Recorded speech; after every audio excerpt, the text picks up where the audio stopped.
She was 22 years old and had nothing in her coat pockets but a folded square of paper and $3 in coin. No address, no plan that carried her past the next morning. And with those $3, every cent she had left in the world, she bought a derelict grist mill on the edge of the Annapolis Valley in Nova Scotia that had not turned its wheel in 14 years. But what no one in the valley knew, and what she herself would not discover until the dead of a November night, was that inside the old millstone housing, someone had sealed away something that was never meant to be forgotten, and what was written on the paper folded inside it would undo the worst thing that had ever happened to her, and become the first true thing she ever owned. If you're new here, sit with us a while. This story is worth hearing all the way through.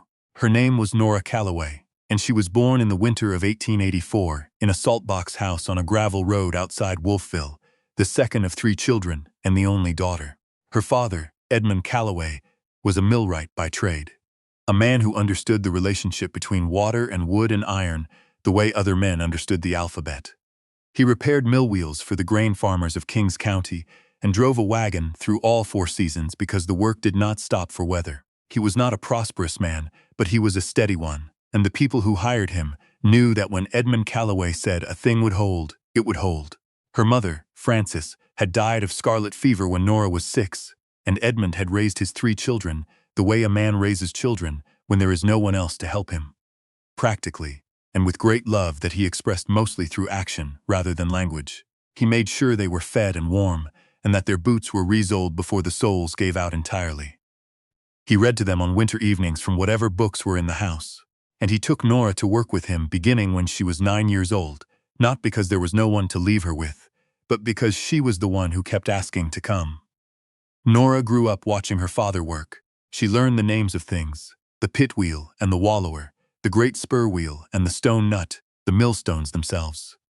The runner stone that turned and the bedstone that stayed fixed, and the delicate, unforgiving geometry of dressing them, chipping the furrows that channeled the grain outward from the eye at the center to the skirt at the edge.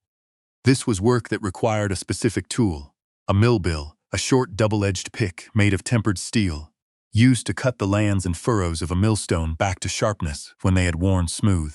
Edmund Calloway kept his mill bills in a leather roll tied with cord, and he treated them with the same care another man might give a pocket watch or a Bible.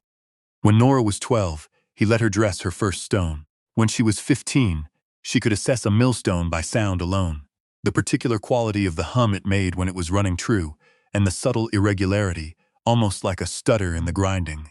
That meant a land had worn down and needed redressing. Her brothers, Douglas and Patrick, had no interest in the trade. Douglas was drawn to the sea and left for Halifax when he was 17 to work on a coastal supply boat, and Patrick followed 2 years later to apprentice with a cooper in Truro. Each departure left the house quieter, and the trade, by a kind of natural inheritance that no one had formally arranged, passed to Nora.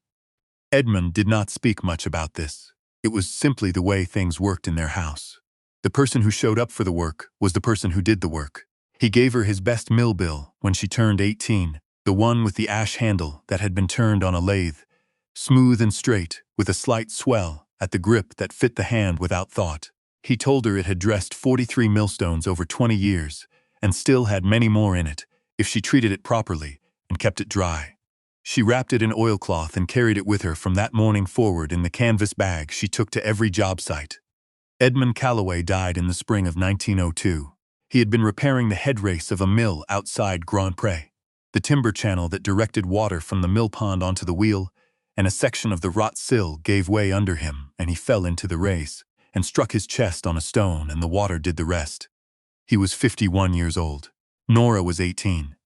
She had been working beside him that morning and had gone back to the wagon for a mallet when it happened, and she heard the crack of the wood and the sound he made, and she ran back, and the race was already empty, and the wheel was already still. The man who came to the funeral was named Gerald Foss. He was Edmund's older brother by 11 years, which made him 62, and he had the look of a man who had always lived indoors and was quietly proud of it. He owned a hardware supply business in Kentville, and wore a good wool coat and had opinions about everything, delivered in the tone of a man accustomed to setting prices. He had not visited in 10 years. He stood at the graveside with his hat in his hands and looked at the hole in the ground, and then at Nora, and something in his expression shifted in a way she would not understand until later. He told her, very kindly, that he would take over the management of her father's affairs. There were tools, there was a wagon, there was the lease on a small equipment shed at the edge of town. Gerald Foss would handle the sale of these things and invest the proceeds in a sensible manner, and Nora would come and keep house for him in Kentville until she was settled. He said the word settled the way people say it when they mean married off. He said it was what Edmund would have wanted. What Edmund would have wanted was for his daughter to work. But Edmund was in the ground, and Gerald Foss had the authority that men of his type always seem to possess without anyone quite agreeing to give it to them. The authority of a loud voice in a quiet room, of a settled opinion in the presence of grief. Nora moved to Kentville. She managed Gerald Foss's household, his meals and his laundry, and the accounts he kept in a ledger book and the correspondence he dictated on Saturday mornings, and expected her to copy out cleanly. She did these things competently, because she had been raised to do work competently, regardless of whether she chose it, and she did them for 14 months. But the woman who shaped her understanding of the world during this time was not Gerald Foss or anyone in his household. It was a woman named Vera Coombs, who ran an apothecary on the main street of Kentville and lived in 2 rooms above it, and kept a workshop out back where she made furniture with a precision and discipline that most professional cabinet makers would have respected. Vera Coombs was 67. Had been widowed at 40, and had no children and no regrets that she mentioned. She had taught herself joinery from a book she ordered from a publisher in Edinburgh, and she had been teaching it to anyone who wanted to learn for the past 20 years. Nora walked into the apothecary on her 3rd day in Kentville to buy a tin of linseed oil for her father's tools, which she had kept hidden in her room in 2 canvas bags that she told Gerald Foss contained extra linens. Vera Coombs had looked at her hands, the callouses, the particular wear on the thumb and forefinger of the right hand, the faint blue-gray staining at the base of the nails that came from millstone grit, and said, without preamble, "You've dressed stones." Nora said that she had. Vera Coombs said, "Come back Thursday and I'll teach you to cut a mortise that won't work loose in 20 years. Nora came back every Thursday for 14 months. Vera Coombs taught her to read timber, how to see the grain and know which direction to work a plane, how to tell by color and smell whether wood had been properly seasoned or would shrink and crack after it was built into something. She taught her to cut joinery by hand, with a quality of attention that made the work slow, but the result nearly permanent. She taught her to read a structural drawing and to make one, and to understand the difference between a repair that would last and a repair that would hold just long enough to be someone else's problem. She told Nora once, while they were fitting together the parts of a small cabinet on the bench in the back workshop, that a woman who could make something with her hands would never be entirely at anyone's mercy, because what you could make, you could also sell, and what you could sell, you could live on, and living on your own work was a kind of freedom that no one could legislate away. Vera Coombs died in December of 1903, quietly, of a pneumonia that moved faster than anyone expected. She left Nora her second-best set of chisels, a marking gauge, and a copy of the Edinburgh joinery book, which was so well used that the spine had been resewn twice with linen thread. These went into Nora's canvas bags alongside her father's tools. She did not sleep well that night. She did not tell Gerald Foss what she had been doing on Thursdays, and he had never asked. The morning she left Kentville was the 3rd of February, 1904. It was cold, with a dry wind coming off the North Mountain and a low sky the color of raw pewter.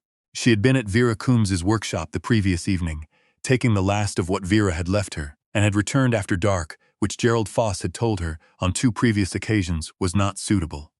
On this evening, he was waiting in the front hallway. He did not raise his voice. Gerald Foss never raised his voice. He said, in the measured tone he used for inventory disputes, that her behavior had become a disruption to the household, that she had consistently failed to show proper gratitude for the arrangement he had made for her, and that he was sorry, but he could no longer continue to provide for her. Her bags were already packed.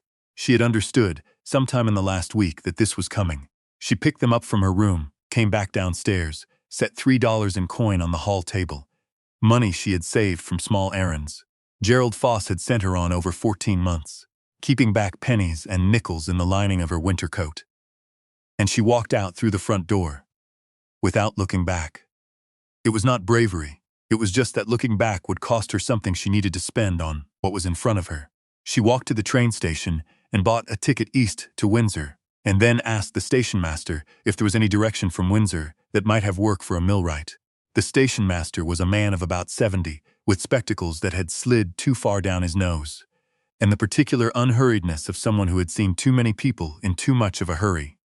He thought about it. He said there was a valley south of Windsor along the Avon River, a place called Ellsworth Settlement, that had a grain mill that had been sitting idle since before he could remember. Belonged to the county now, he thought, for back taxes. He did not know the price, but he supposed it would be very low because no one had wanted to buy it. Nora asked how low he meant by very low. He shrugged and said he reckoned the county board would take anything that cleared the paperwork off their books. She said, "Thank you," and bought the ticket and sat down on the wooden bench with her bags at her feet and her father's mill bill in her coat pocket, where she had put it that morning when she packed, because she wanted to be able to feel the shape of the ash handle through the cloth.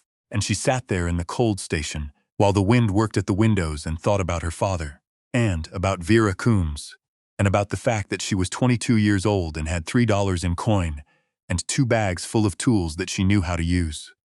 She did not think about Gerald Foss at all. The mill at Ellsworth Settlement was not visible from the road. You had to know to look for the turning, a narrow track of 2 ruts through a stand of old birch that opened after about a quarter mile onto a flat of rough ground beside the river. The mill sat at the water's edge, a 2-story timber frame building with board and batten siding that had once been painted red and had weathered over 14 years to a color between rust and brown, not quite either. The mill pond was silted in at the upstream end and choked with cattails along the margins, but the dam held. You could see the stone weir beneath the ice and the winter-low trickle of overflow spilling through the sluice gate, which was closed but still in its timber frame. The wheel was inside, an overshot wheel of wood and iron that had been protected from the worst of the weather by the mill building itself. Several paddles were split or missing, and the iron shrouds at each end of the axle had rusted to a reddish brown, but the wheel had not collapsed. The axle itself, a squared timber of white oak, perhaps 14 inches on a side, was intact. Nora found this out by going in through a window on the ground floor, because the door was padlocked and the key was somewhere in a county office in Windsor. The interior was dark and cold and smelled of old grain dust and mouse droppings and the particular dry sweetness of timber that has been sealed in and left to age. The millstones were still in place, 2 pairs of them, French burr stones with iron banding around the circumference, still in their vats on the mill floor. Nora knelt on the cold boards and ran her fingers across the face of the runner stone on the nearer pair. The furrows had worn shallow, but the lands were not polished flat. She pressed her palm flat against the stone and felt the texture of the grit and knew that the stone could be dressed back in a working condition. It had not been abandoned because it was worn out. It had been abandoned because no one had been there to maintain it. She examined the timber frame with the attention Vera Coombs had taught her, pressing her thumbnail into beams, at the corners, tapping with her knuckle, and listening for the hollow sound of rot, looking along the length of each member for the bow or twist that meant a compromise. The sill plates at the base of the west wall had wicked moisture from the ground and gone soft in 2 places, each about a foot long. These would need to be sistered, new timber cut and bolted alongside the old. But the posts above them were sound. The floor joists were solid. The roof had leaked at the north ridge and rotted a section of sheathing and 2 rafters, but the structural ridge beam was fine. She stood in the middle of the mill floor and looked up through the gap in the roof at the February sky, which was the same raw pewter it had been all day, and she thought, in the way her father had taught her to think about a mill, first about what was working, and then about what was not. What was working: the dam, the sluice, the wheel axle, the millstones, the structural frame, the gearing. The wooden pit wheel and the iron bevel gears were still in their housings, stiff with old grease and rust but present and complete. What was not working: 2 rotted sill plates, a section of roof, the wheel paddles, and 14 years of accumulated neglect in the form of dirt and debris, and the silt that had built up against the foundation on the upstream side. She went back to Windsor that afternoon and found the county land registry office in a brick building on the main street. The clerk was a thin young man with ink on his left cuff, who looked at her with the slightly unfocused surprise of someone who has never before had a woman ask him about purchasing a derelict mill. He checked his ledger. The Ellsworth Mill, formerly the property of the estate of Silas Horne, deceased, transferred to County of Hants for non-payment of taxes in 1891, was listed at a nominal consideration of $3, representing the county's administrative cost for the transfer. Nora set her 3 coins on his desk. He wrote out the transfer on a sheet of foolscap, had her sign it, stamped it with the county seal, and gave her the padlock key. She put the key in her coat pocket alongside her father's mill bill and walked back out into the February afternoon. She had no money left. She had 2 bags of tools, a mill on a frozen river, and a key to the padlock on its door, and she had work to do that she knew how to do. The first night, she slept in the mill on a folded canvas tarp she found rolled up in the loft, with her wool blanket over top and her coat still on and her bags against her back. The wind found the gaps in the board and batten siding and moved through the mill floor in slow, deliberate currents. She lay in the dark and listened to the ice creaking in the mill pond and the faint sound of water at the sluice and the settling of old timber, and she did not sleep much, but she was not afraid. Fear requires a sense that things could have been otherwise. And Nora understood, in the particular clear-eyed way of people who have been brought to the end of their options, that this mill was not her last resort. It was her only resource, and those are different things. A last resort is something you fall back on when better things have failed. A resource is something you work with. She began working on the 8th day with the mill bill. Not on the millstones. That was not yet necessary. She had been using the first days to clear the mill floor, pulling out the accumulated debris of 14 years. Fallen plaster, old grain sacks gone to rot, the remnants of a previous tenant's belongings in the loft. A broken spinning chair, a pile of sacking, rusted hand tools that could not be saved. She burned what would burn in the stone fire pit behind the mill building, and stacked what could not burn on the edge of the clearing. On the 8th day, she turned her attention to the millstone housing. The wooden vat, called the tun, that enclosed the runner stone and directed the ground meal outward to the meal spout. The tun on the nearer pair of stones was intact, but the bolts that fastened it to the stone floor had rusted in their holes and would not draw, and she had been working them with oil and patience for 2 days. On the morning of the 8th day, the last one came free. She lifted off the upper section of the tun to inspect the runner stone's bottom face, which rested on the bedstone, and she saw what she had half expected. The stone was sitting slightly off-center. Someone had moved it, not by accident, and not by the slow drift of wear, but deliberately, with effort. The runner stone weighed better than half a ton, and when they moved it, they had not moved it back. She got a mill bar, a long iron pry bar, one of her father's, and worked the runner stone back to true, a process that took the better part of the morning because half a ton of French burr does not move quickly regardless of what you apply to it. When the stone was centered, she could see the bedstone beneath clearly for the first time, and she saw that the eye, the central hole through which the grain fell, had been packed with something. Not grain, not debris. A piece of oilcloth, folded carefully and tamped into the eye from above, with just enough of the edge left free that you could work a finger under it and lift. She sat back on her heels and looked at it for a long moment. The oilcloth was stiff with cold and dark with age, but it had not dried through or cracked. When she lifted it out by its edge, she could feel the weight of what was inside. Not heavy, the weight of a few folded papers. The weight of something someone had spent time choosing. She carried it to the window and unfolded it on the sill in the gray February light. Inside the oilcloth were 2 things. The first was a small cloth bag drawn shut with a leather lace, and when she opened it, she found inside it a collection of coins.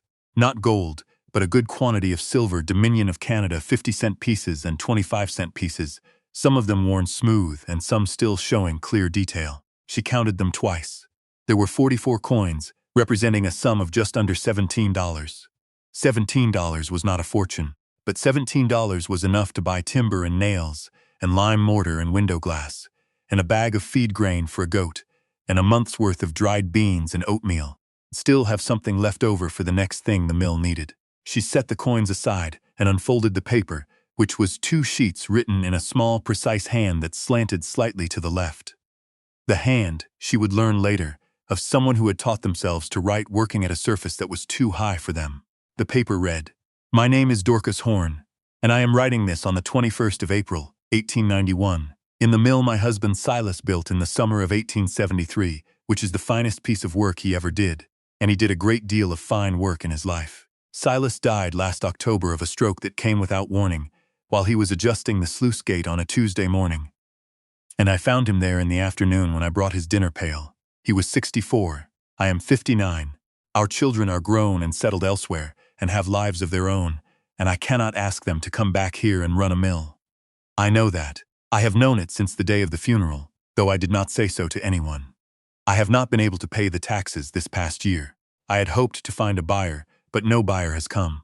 The county will take the mill, I am told, and it will sit. Mills do not improve from sitting. Silas would have something to say about that. He had something to say about most things, and nearly all of it was right, which I told him as often as seemed fair. I am putting this money here because I have nowhere better to put it, and because I believe this. Whoever comes to this mill next will come because they need a place to make a start. Not because it is easy or comfortable or promised to them. People do not buy dead mills out of abundance. They buy them out of a particular kind of determination that I recognize, because I saw it in Silas every spring, when the snow went and the water came back and the wheel turned again for the first time after the winter. That look on his face when the stones caught and the meal began to fall, like a man remembering what he was for. If you have found this, you are already someone who knows how to look beneath the surface of a thing. That is more than most people know how to do. Take the money and use it for whatever the mill needs first. Then use it for whatever the mill needs second. Silas built this structure to last 100 years. He was not wrong.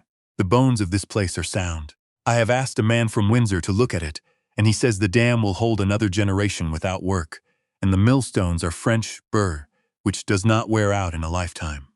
What this place needs is someone who will come back to it every morning and treat it like it matters. I hope you will. I hope you will hear the wheel turn and know what Silas knew, that the sound of a mill working is not just a mechanical sound. It is the sound of a community eating. It is the sound of a year's worth of someone's labor becoming something they can live on.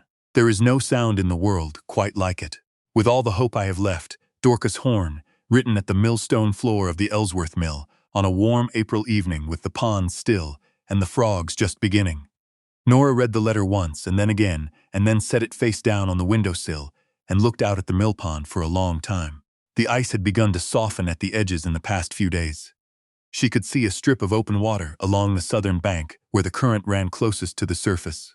She did not cry immediately. She cried later, in the evening, sitting on the canvas tarp with the letter in her lap and the February dark pressing against the mill windows. And she cried in the way that people cry when they have been carrying something very heavy and have unexpectedly been permitted to set it down. Not with noise or drama, with relief. And then she folded the letter back into the oilcloth and put it inside her father's tool roll with the mill bill. And she lay down and slept better than she had since Edmund Calloway died. She did not spend the money all at once. She was not a woman who had been raised with money, and she understood without being told that $17, spent carelessly, was nothing, and spent carefully, was a lever long enough to move something heavy. She walked into Windsor the next morning and went to a general store on the main street kept by a man named Arthur Wicks, who was somewhere north of 70, and had the unhurried air of a man who had seen the county, change 3 times over and expected to see it change again. She bought a 50-pound bag of oats, a quantity of dried beans, a tin of lard, a paper of salt, 2 boxes of nails, cut nails for timber and wire nails for lighter work, and a ball of oakum for caulking, and she told Arthur Wicks what she was doing and where. He leaned on the counter and looked at her, with an expression she was beginning to recognize. The expression that meant a person was trying to decide whether what they were seeing was foolish or impressive, and had not quite settled the question. He told her there was a man named Josiah Pelletier, who lived a mile north of Ellsworth Settlement on the river road, who was a millwright's son and had grown up knowing mill work, and might be persuaded to help with the wheel repair if she approached him correctly. He also told her that the Tupper family, who farmed the bottomland half a mile east of the mill, had been hauling their grain to a mill in Windsor for 4 years, and would very likely be her first customers when the Ellsworth mill was running. He said this last part quietly, the way people give useful information when they are not quite prepared to call it advice. Josiah Pelletier was 58, with forearms like timber rounds and a way of listening that involved his whole face. He came to the mill the next morning, walked around the wheel twice, prodded several of the paddles with his thumb, and said he could replace the paddles and reset the shrouds if she could get the lumber. She told him she could get the lumber. He said he would want help with the heavy lifting. She told him she would be the help. He looked at her, the same look, and then nodded, and they started on Monday. They worked for 10 days on the wheel. And in those 10 days, Nora learned things about Josiah Pelletier. that he had worked this mill as a boy when Silas Horn was still alive, running oats and wheat for the valley farms from spring to late autumn. That Silas Horn had taught him how to set a millstone to a tolerance of a playing card's thickness, a skill Josiah had never used since the mill closed and had half believed he'd forgotten. That his wife had died 3 years ago, and he came to work partly because the work was needed, and partly because his house was too quiet without someone in it. On the 4th day, a woman appeared at the mill with a covered dish and a loaf of bread.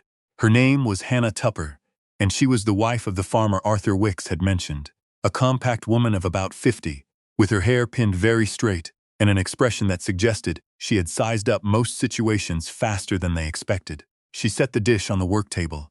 Nora had built from a door blank and 2 sawhorses, and said she had heard from Arthur Wicks that someone was fixing the Ellsworth mill, and she thought they might be hungry. She did not wait to be thanked. She came back 2 days later with her husband Thomas, who looked at the mill's sill plates and said he had a length of white oak in his woodlot that he had cut the previous winter and left to season, which was about the right dimension, and that Nora was welcome to it. He delivered it by wagon 2 mornings after that and helped her and Josiah cut and bore it and bolt it into place, while Hannah Tupper sat on the mill step, drinking tea from a jar and offering opinions about the alignment that turned out to be correct. A man named Roy Fleming, who ran a small sawmill 3 miles north, brought a bundle of cedar shingles for the roof repair and would not discuss payment. His father, he said, had ground his oats at the Ellsworth mill every harvest season for 15 years, and he supposed this evened the ledger somewhat.